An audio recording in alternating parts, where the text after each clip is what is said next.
हर्क साम्पाङले कोठामा बोलाउँदा आउँदैन भनेर स्ट्याटस लेखिरहनु भएको छ, लाइभ आइरहनु भएको छ, के भन्नुहुन्छ? विपक्षी भनेको तिनी हर्क साम्पाङ हुन् होइन। अब तिनी पनि कसरी प्रस्तुत हुन्छन्, गिटार बजाउँदै आउँछन् कि होइन, संसदमा पनि गिटार बजाउने हुन् कि के गर्ने हुन् होइन। प्रधानमन्त्रीज्यूले जुनसुकै क्षेत्रबाट जोसुकै निर्वाचित भए पनि सबैलाई बजेट समान रूपमा वितरण गर्ने र समस्याहरूलाई साझा रूपमा समाधान गर्ने र सिङ्गो देशको समस्या नै प्रधानमन्त्रीले चाहिँ हेर्ने।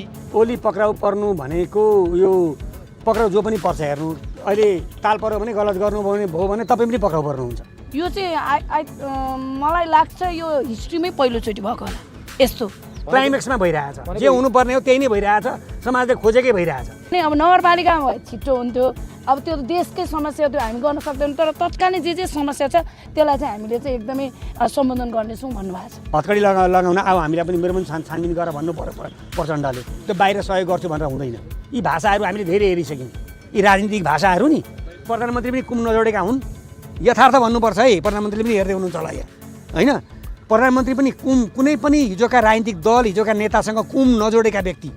त्यस्तै गरेर यी जेनजी सुदन गुरुङ पनि कुम नजोडेका व्यक्ति हुन् क्या। कुम नजोडेको व्यक्तिले काम गर्छ क्या। तपाईँहरू पनि भएको भए त्यो केही हेर्नुहुन्न थियो। नेकपा एमाले सडकमा छ, तपाईँहरूको सरकार र अध्यक्ष नै थुनिदिएको अवस्था छ, यो के भइरहेछ ल भन्नुहोस् त सम्पूर्ण रूपमा के भएको छ? बारेन शाहले जुन एक्सन गरिराख्नु भएको छ त्यही के छ भने त्यो ठिक छ र उहाँले कुराभन्दा काम चाहिँ देखाइराख्नु भएको छ नि त। अब कोही प्रधानमन्त्री भयो होलान्, कोही मन्त्री भयो होलान्, मन्त्री प्रधानमन्त्री भएकै कारणले गर्दाखेरि पक्राउ नपर्ने भन्ने कुरा होइन नि त। दल पनि छ भन्ने देखाउनु पर्यो नि त, नत्र भने कहाँ गयो त दल? सकियो त फेरि, त्यति त गर्नै पर्छ। भोलि हिजो त्यो दलमा मै पनि अध्यक्ष भएको भए मै पनि यतिको गराउँथेँ। 24को घटनाको पनि कारबाही चाहिँ भइरहेको छ, जो कारबाही भइरहेछ, प्रक्रिया अगाडि अहिले जुन एक्सन हामीले हेरिरहेका छौँ, अबको राज्यले अबको सरकारले दिने भनेको एक्सन हो। अब उहाँ नयाँ मान्छे आउनुभयो, सरप्राइज नयाँ आएपछि दिनुभयो, दिएकै ठिकै भयो त। आफै पनि हाम्रो गृहमन्त्रीज्यू त्यो मुद्दाको बारेमा जानकार हुनुहुन्छ र उहाँलाई निरन्तर त्यो मुद्दालाई किनारा नलागुन्जेलसम्म हामी निरन्तर लागिरहन्छौँ। समग्रतामा कोशी प्रदेशका सामूहिक समस्या र प्रत्येक निर्वाचन क्षेत्रका आफ्ना समस्याहरूको सन्दर्भमा सम्माननीय प्रधानमन्त्रीज्यूलाई जानकारी गराइयो। हजुर। र उहाँले हामीलाई तत्काल समाधान गर्नुपर्ने र गर्न सकिने समस्याहरू के हुन् र तिनीहरूको समस्याको समाधानको बाटो के छ भन्ने सन्दर्भमा उहाँले जिज्ञासा राख्नुभएको थियो। त्यसै विषयमा केन्द्रित भएर सबै मान्यज्यूहरूले आफ्नो धारणा राख्ने काम भयो। प्रधानमन्त्रीको रेस्पोन्स के भयो, त्यसमा फिडब्याक प्रतिक्रिया के रह्यो? उहाँले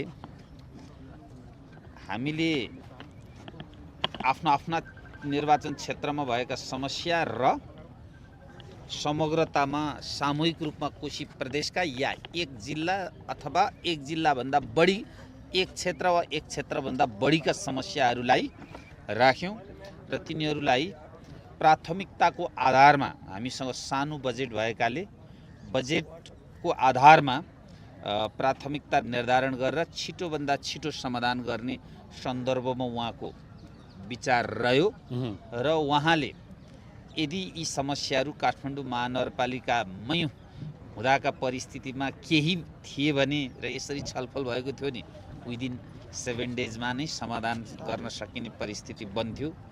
तर यहाँ बजेटको अभाव र केही समय लाग्ने भएकाले यी समस्याहरूको समाधान गर्नुपर्छ भन्नेमा उहाँको बुझाइ थियो। विस्तारै हुन्छ भन्ने बुझाइको।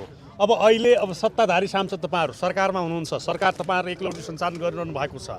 अब यो बीचमा एउटा प्रतिपक्ष दल नेकपा एमाले सडकमा छ, तपाईँहरूको सरकार र अध्यक्ष नै थुनिदिएको अवस्था छ, यो के भइरहेछ ल भन्नुहोस् त सम्पूर्ण रूपमा के भएको छ? आजको विषय जम्मा के हो भने तत्कालको समस्या के हो नागरिक स्तरमा र ती समस्याहरूको समाधान कसरी गरिन्छ भन्ने हो र अन्तमा सभापतिज्यू प्रधानमन्त्रीज्यूले जुनसुकै क्षेत्रबाट जोसुकै निर्वाचित भए पनि सबैलाई बजेट समान रूपमा वितरण गर्ने र समस्याहरूलाई साझा रूपमा समाधान गर्ने र सिङ्गो देशको समस्या नै प्रधानमन्त्रीले चाहिँ हेर्ने भन्ने कुराको निष्कर्ष तर यो त प्रश्न निस्केर थिएन। हामी हिँड्यौँ। धन्यवाद ल है।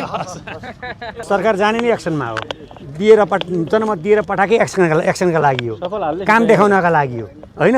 यहाँ चाहिँ के छ भने नृत्य गर्नका लागि पठाएको होइन नि त नेपाली समाजले होइन। जनताले जुन चाहिँ के छ भने 2/3 मत दिएर पठाए त्यो चाहिँ कामै गर्न पठाएको हो, काम गरेर देखाऊ भनेर पठाएको हो, हामीलाई राहत देऊ भनेर पठाएको हो होइन, व्यतिथि विसङ्गति हटाऊ भनेर पठाएको हो। यो विभिन्न कारणले पठाएको हो नि त। अनि यहाँ चाहिँ जे भइरहेको छ उत्कर्षमा भइरहेको छ, अहिले क्लाइमेक्समा भइरहेछ। जे हुनुपर्ने हो त्यही नै भइरहेछ, समाजले खोजेकै भइरहेछ। खुसी हुनुहुन्छ? अब समाजले खोजेको कुरामा हामीले बेखुसी भएर हुन्छ त? सडकमा यत्रो मान्छे आएर खुसी हुनुहुन्छ? होइन, आन्दोलन त हुँदै गर्छ नि। अब लगेर ब्यालेन्स के चाहिँ गरेको छ त सरकारले लगेर चाहिँ लथार पथार गरेको छैन, लगेर चाहिँ कोर्रा लगाएको छैन होइन, केही गरेको छ त? भौतिक आक्रमण गरेको छैन। जस्तो हिजोका दिनमा पनि त सरकारले काम गर भनेर दिएको थियो सरकारलाई, तर सरकारले काम गर्न सकेनन्, चुके।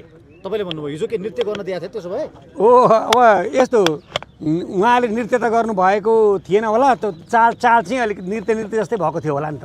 डान्स देखिन्थ्यो, त्यस्तै भएको थियो होला। अब यहाँ अहिले चाहिँ केही अब यो अहिले हामीले बोलिहाल्न मिल्दैन। सङ्केत र छनक चाहिँ हामीले हेरौँ, सङ्केत र छनकले धेरै कुराहरू बताइरहेको छ नि त। कस्तो छनक दियो यो सरकारले? सरकार खोइ अब व्यतिथि विसङ्गति विरुद्ध प्रहार भइरहेको छ, अब चाहिँ न्याय दिन खोजिरहेको छ जेनजीलाई पनि। अब के अरे 19 जना अघिल्लो दिनको पछिल्लो दिनको समेत गरेर 76 जनाको हिसाब किताब चाहिँ देखाउँदैछ नेपाली समाजलाई। देखाउने हो नि त हिसाब किताब त। अब 76 जनाको रगतको हिसाब किताब त देखाउनु पर्यो नि त होइन। खोज्छ नि त फेरि, आज नखोजेको समाजले भोलि खोज्छ।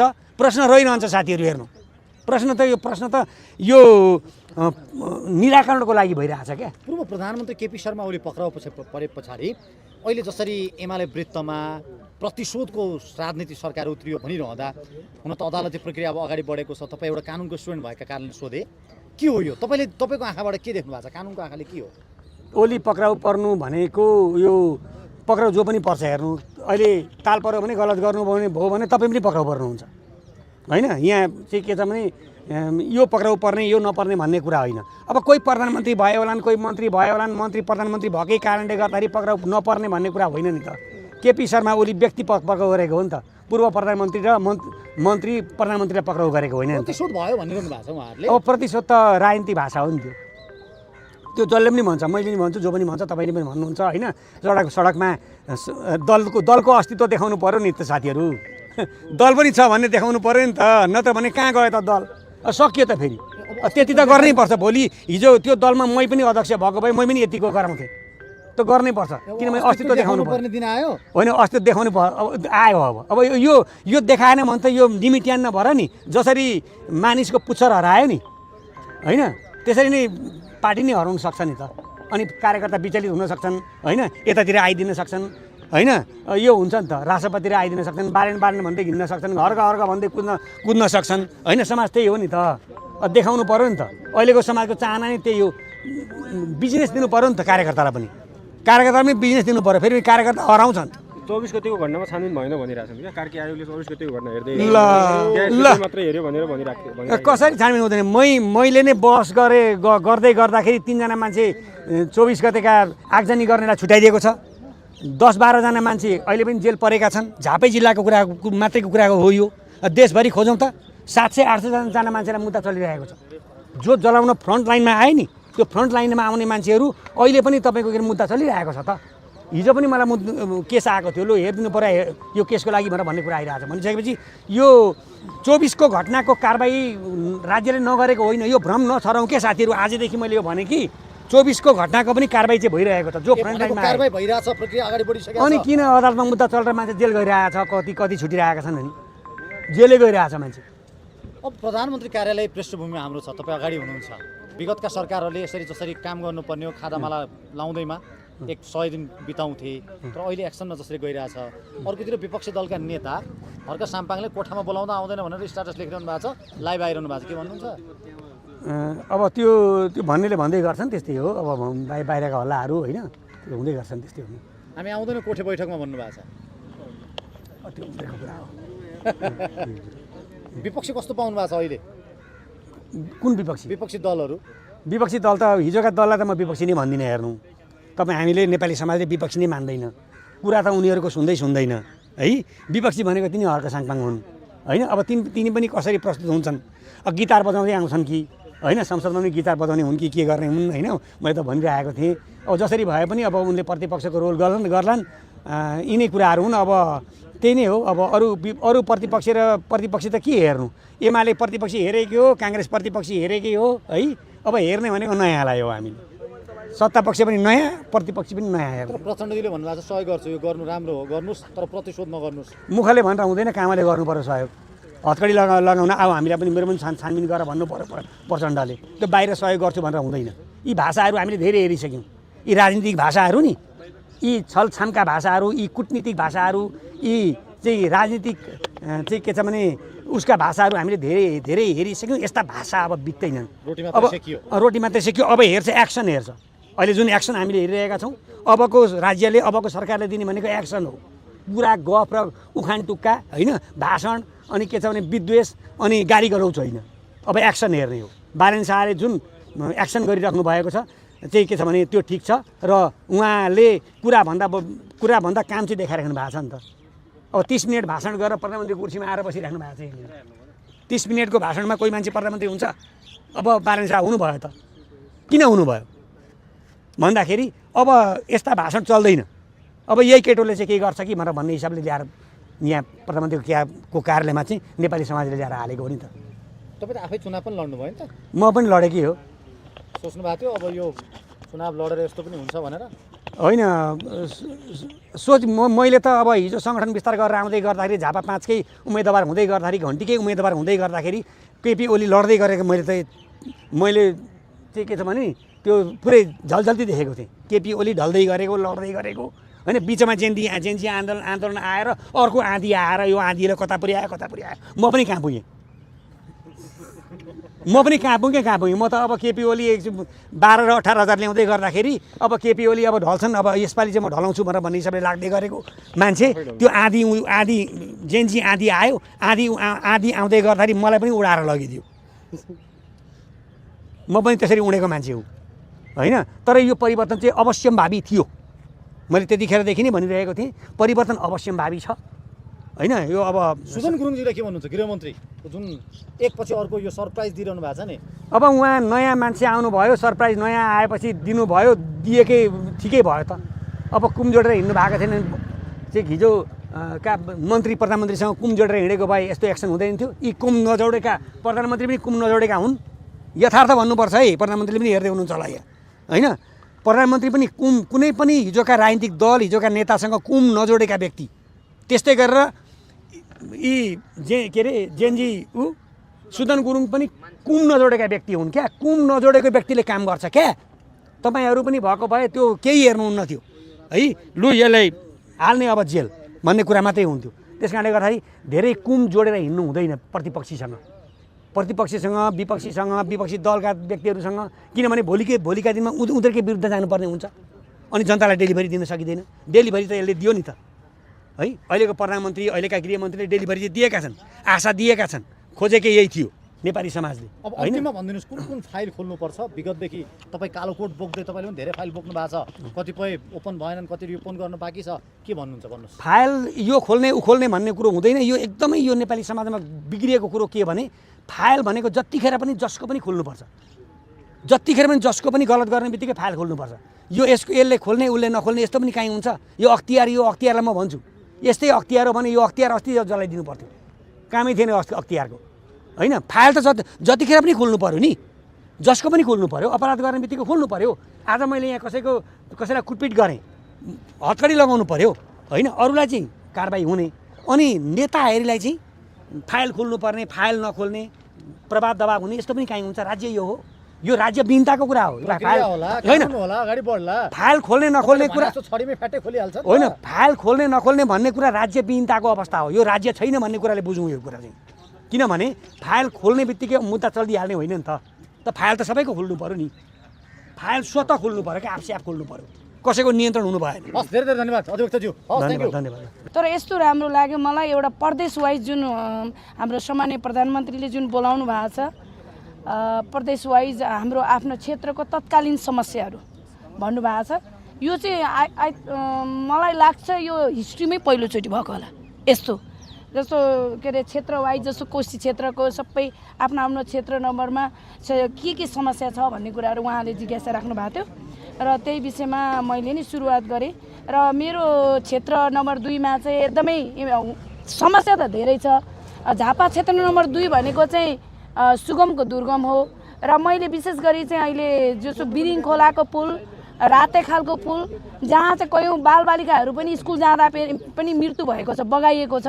त्यस्तो एकदमै जटिल समस्याहरू जो चाहिँ इमर्जेन्सी अब बर्खा लाग्न पनि लागिसक्यो र त्यो बजेट परेको कुराहरू पनि डाइभर्ट भएर चाहिँ त्यो बजेट अहिलेसम्म चाहिँ सुरुवात भएको छैन, ती कुराहरू राखेँ। र ल्याप्चेटारबाट जुन हामी तल झर्छौँ त्यहाँ 10 किलोमिटरमा हामी तल मधेसमा झर्छौँ भने अहिले पनि त्यहाँको माथि के अरे मान्छेहरू घुमेर फिक्कलबाट घुमेर आउँदा 2 घन्टाको फरक पर्छ। जस्तो बिरिङ खोलाको ब्रिज भयो भने 2 घन्टा कममा चाहिँ मान्छेहरू इलाम पनि पुग्छ र यी समस्याहरू मैले चाहिँ राखेँ। र अब अहिले अब कृषिमा सिँचाइका तत्वन्डनका कुराहरू जस्तो ट्याङ्टिङ बिरिङ खोलाहरू चाहिँ एकदमै ठुलो समस्या हो। त्यो झापा क्षेत्र होल तलसम्म नै अरू क्षेत्रलाई 3 नम्बरलाई पनि 4 नम्बरलाई पनि असर पारेको हुन्छ। र अहिले तत्कालीन अब जस्तो बिर्तामोड जस्तो चाहिँ एकदम ठुलो सहर भएर गयो। पहिला त्यहाँ चाहिँ एउटा अवस्थित बस्तीहरू थियो, त्यो जग्गाहरू चाहिँ पहिला चाहिँ अब जुन अधिकरण गयो त्यतिखेर चाहिँ उहाँहरूले चाहिँ स्कुलहरूले चाहिँ त्यतिकै डोनेसन दिएर जङ्गल जस्तो भएको थियो, त्यहाँ बस्ती बस्यो 40-50 वर्षदेखि। त्यो हाम्रो बाछा पत्रमा पनि त्यो व्यवस्था गर्ने भन्ने कुराहरू राखेँ। र के अरे जुन बिर्तामोडमा चाहिँ सब्जी मन्डीमा चाहिँ डोजर लगाइएको थियो, अलिकति आधुनिक के अरे त्यो चाहिँ के अरे सब्जी मन्डीको चाहिँ व्यवस्था गर्ने भन्ने कुरा थियो। त्यो अहिलेसम्म व्यवस्था भएको छैन, त्यही कुराहरू मैले राखेँ। र त्यहाँ चाहिँ अहिले त्यहाँ अझै पनि पानीको पनि अभाव छ त्यो सहरमा, त्यसलाई चाहिँ अलिकति स्मार्ट सिटी बनाउनु पर्यो। र अनि अहिले जहाँ पनि यो दुर्व्यसनीले गर्दा युवाहरू चाहिँ एकदमै युवाहरूको चाहिँ समस्या छ दुर्व्यसनीमा लागेर, यसलाई कसरी समाधान गर्ने र बालबालिका, महिला, अपङ्गता, वृद्धहरूलाई चाहिँ विशेष हामीले ध्यान दिनुपर्छ। किनभने त्यही विषयमा चाहिँ मैले विशेष कुराहरू राखेको हो। र यो जुन यहाँ हाम्रो सामान्य प्रधानमन्त्रीज्यूले जुन अब अहिले कर्णालीलाई बोलाउनु भएको छ, यो चाहिँ एकदमै राम्रो। पहिला यसरी मलाई चाहिँ कस्तो लागेको थियो भने छलफल कहिले हुँदैन कि हो जस्तो लागेको थियो। यसरी प्रत्यक्ष उहाँको छेउमा बसेर चाहिँ प्रत्यक्ष छलफल गर्न पाउँदा आफ्नो क्षेत्रको विषय कुराहरू राख्ने, अनि भरे बजेट विनियोजन हुँदाखेरि पनि सबैलाई पनि पक्षपात नभई बजेट विनियोजन हुन्छन् आवश्यकताको आधारमा भनेर चाहिँ प्रष्ट बुझिन्छ। अनि यसको लागि चाहिँ म धेरै धेरै धन्यवाद दिन चाहन्छु। अब नेपालमा केही हुन्छ। धन्यवाद। प्रधानमन्त्रीको प्रतिक्रिया के रह्यो? उहाँले के भन्नुभयो भने देशमा धेरै समस्या छ, नगरपालिकामा भए चाहिँ मैले 24 घन्टा उहाँले गरिदिनु पनि भएको छ। मैले कतिवटा त्यो मैले समस्याहरू गर्दा 24 घन्टामै के अरे त्यो बाटोहरूमा चाहिँ त्यो के अरे गिटी ग्राभलिङ बनाइदिनु भएको छ कि 24 घन्टा मैले कम्प्लेन गरेको। अनि उहाँले के भन्नु भने अब नगरपालिकामा भए छिट्टो हुन्थ्यो, अब त्यो देशकै समस्या त्यो हामी गर्न सक्दैनौँ, तर तत्कालीन जे समस्या छ त्यसलाई चाहिँ हामीले चाहिँ एकदमै सम्बोधन गर्नेछौँ भन्नुभएको छ। हामीले सुदूरपश्चिमभरिकै 16 जना माननीयहरूको बिचमा छलफल पनि सुरु गरिसकेका छौँ र अन्य पार्टीबाट जितेर आउने जो माननीयहरू हुनुहुन्छ उहाँहरूको बिचमा पनि एउटा सञ्जाल बनाएर हामी चाहिँ चरणबद्ध रूपमा समग्र सुदूरपश्चिमको विकासको निम्ति एउटा मोडेल तयार गर्ने त्यसको सम्बन्धमा हाम्रो छलफल भएको छ। र कैलाली 4 का समस्या समाधानको सन्दर्भमा प्राथमिकताको आधारमा जस्तो हामीसँग 15वटा मन्त्रालय छन्, हरेक मन्त्रालयले आफ्नो आफ्नो काम गर्दै जाँदा अहिले चाहिँ गेटा विश्वविद्यालय को सञ्चालनलाई प्रमुख प्राथमिकतामा देखिए तापनि शिक्षाको क्षेत्रमा गरिने कुराहरू, स्वास्थ्य मन्त्रालयले गरिने कुराहरू त्यहाँ जोडिएर आए तापनि कृषिले गर्ने कुरा, अन्य मन्त्रालयले भौतिक पूर्वाधार सबैले गर्ने कुराहरू, 15वटा मन्त्रालयले गर्ने कुराहरूमा चाहिँ हामी सन्तुलन मिलाएर नै अगाडि बढ्छौँ भन्ने हाम्रो योजना छ। वर्षौँदेखि त्यहाँ अर्बको एउटा संरचना बनेको छ, गेटा मेडिकल कलेज चर्चामा आइरहन्छ, तर त्यो सञ्चालन हुन सकेका छैन, पूर्ण रूपमा प्रक्रियामा हुन सकेका छैन। त्यो ढिलासुस्ती हुने प्रक्रिया विगतका सरकारले गरे। यसपटक तपाईँ त्यहाँको जनप्रतिनिधि भइरहँदा गेटा मेडिकल कलेज के हुन्छ?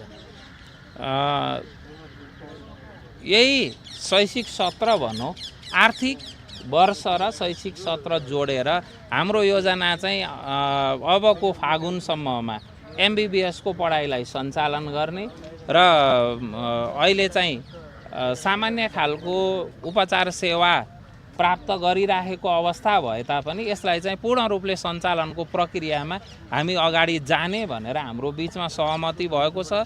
त्यही अनुरूप हामीले शिक्षा मन्त्रालयमा पनि कुरा राखेका छौँ, किनकि त्यो विश्वविद्यालय अन्तर्गत आएको कारणले गर्दा र अर्थमन्त्रीसँग पनि त्यो कुरा अर्थमन्त्रीज्यूसँग पनि त्यो कुरा चाहिँ बजेटको सन्दर्भमा त्यहाँको जरुरी आवश्यकताको बारेमा हामीले कुरा पुर्याइसकेका छौँ र प्रधानमन्त्रीज्यूले जो आजको हाम्रो छलफलको लागि बोलाउनु भएको थियो त्यहाँ हामी त्यसको आवश्यकताको बारेमा किन जरुरी छ भन्ने कुराको बारेमा हामी एक स्वर भएर चाहिँ उहाँलाई बुझाउने भन्ने नै हाम्रो योजना छ।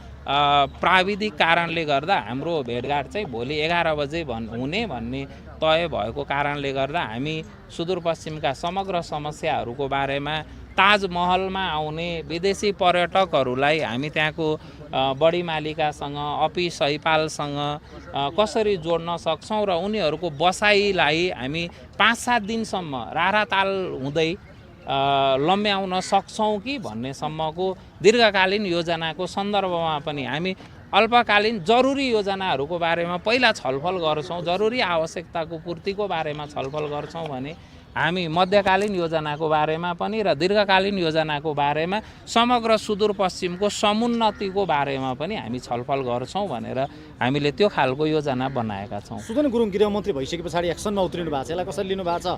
निर्मला पन्त हत्या प्रकरण जुन छ, कञ्चनपुर सुदूरपश्चिमले जहिले पनि त्यसलाई याद गरेर पीडामै बस्नुपर्ने, यसबाट के हुन्छ? आशावादी छन् सुदूरपश्चिमवासी?